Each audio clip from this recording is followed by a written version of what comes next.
Mesdames, Messieurs. Mais si la technique des luthiers s'éclaire, les archéomusicologues ignorent encore quelle musique était jouée avec l'instrument. À ce jour, on n'a trouvé aucun document attestant de l'utilisation d'une notation musicale dans l'Égypte ancienne.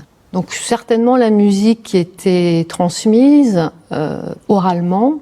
Donc on a peu de traces d'écoles de musique en Égypte, très peu d'informations. Mais par contre, les biographies des musiciens montrent que généralement le fils reprend le métier du père. Donc une transmission au sein de la sphère familiale. Ok. Amazing. C'est une merveille. Elle ressemble vraiment à l'original. La copie de la harpe du Louvre terminée, Sybille fait appel à Yannick Essonno Ndong. Ce harpiste gabonais utilise des instruments qui ont une parenté avec la harpe égyptienne. Et alors, c'est qui? Il peut donc mettre son expertise au service des questions qui demeurent quant à l'utilisation de cet objet antique. À commencer par la fixation des cordes et leur accordage.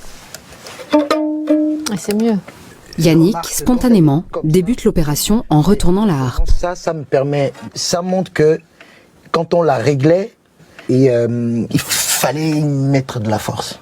On avait besoin de force. Oui. C'est pour ça qu'on a besoin de cette attache-là et cette position pour bien la tenir dans les bras. Donc je pense qu'elle était vraiment très tirée.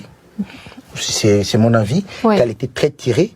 Et parce qu'on la tirait bien, qu'elle permettait aussi de rester pendant des heures et des heures en jouant sans se désaccorder. Ce même bois-là, il a en même temps le manche de la harpe, mais également de soutien pour bien attraper la harpe quand on la joue debout. D'accord.